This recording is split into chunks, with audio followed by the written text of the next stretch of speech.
आता काही दिवसापूर्वी एक व्हिडिओ प्रचंड लोकप्रिय ठरत होता। त्या व्हिडिओमध्ये एक कुणीतरी व्यक्ती आहे ज्याने पैशाची माळ स्वतःच्या गळ्यात घातलेली आणि त्या पैशाच्या माळीतनं एक एक नोट काढून तो बाहेर फेकतोय, उधळण करतोय शासकीय कार्यालयाच्या समोर। ज्याला कुणाला पैसे कमी पडले त्याने हे पैसे घ्या, परंतु आमच्या सर्वसामान्य कष्टकऱ्याची कामं करा, शेतकऱ्याच्या विहिरी मंजूर करा, अशा पद्धतीची एक भावनिक साथ त्या व्हिडिओच्या माध्यमातून घालण्यात येत होती। आणि हा व्हिडिओ वाऱ्यासारखा तुफान सोशल मीडियावरती व्हायरल झाला आणि खऱ्या अर्थानं लोकांना हे नाव कळालं। त्या व्हिडिओतला तो व्यक्ती दुसरा तिसरा कोणी नसून गेवराई पायगाचे सरपंच मंगेश साबळे होते। त्यांनी हे केलेलं आंदोलन होतं। या आंदोलनाला सोशल मीडियावरती प्रचंड प्रसिद्धी मिळाली। सरपंच असावा तर असा, अशा पद्धतीच्या भावना लोकांनी व्यक्त करायला सुरुवात केली।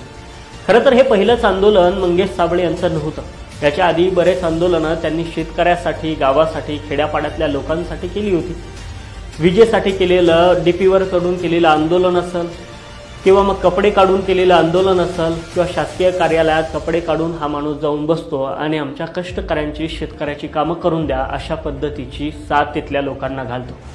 वेगळ्या युनिक पद्धतीनं, भलेही काही लोकांना असं वाटतं की प्रसिद्धीसाठी या सगळ्या गोष्टी चालू आहेत, पण या सगळ्या गोष्टीचा फायदाही कुठंतरी होताना पाहायला मिळतो।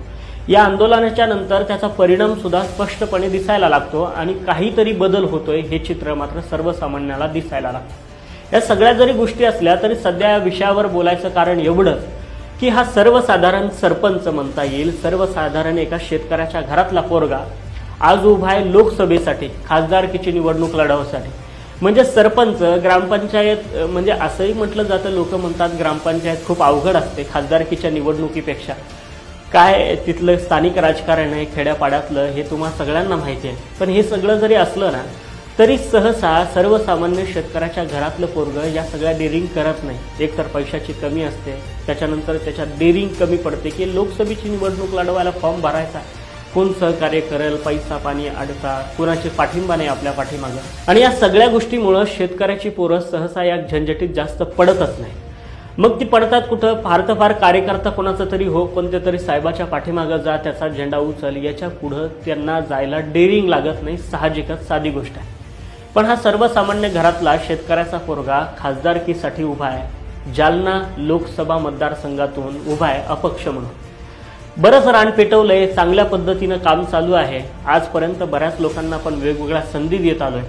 त्यांनी काय केलं किंवा काय करतायत हे सगळं आपल्याला माहिती आहे।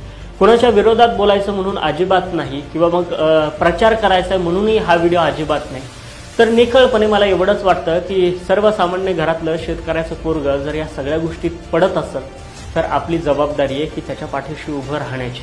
कसलीही ताकद नसताना, कसलीही कोट्यावधीची प्रॉपर्टी नसताना हे सर्वसामान्य शेतकऱ्याचं पोरगं उभं आहे लोकसभेच्या या निवडणुकीच्या मैदानात। आणि स्पष्टपणे एका व्हिडिओच्या माध्यमातून सरपंचांना सांगितलंही सुद्धा की बाबा माझ्याकडे रुपया नाही, पण या सगळ्या गोष्टीसाठी सर्वसामान्य शेतकऱ्यासाठी म्हणता येईल किंवा काहीतरी बदल घडवायचा आहे, त्या बदलाचा भाग व्हायचा आहे, याच्यासाठी शेतकऱ्याचं पोरगं निवडणुकीच्या मैदानात उभं आहे। बाकीच्या सगळ्याच गोष्टी असतील, बरंच काय काय चालू आहे।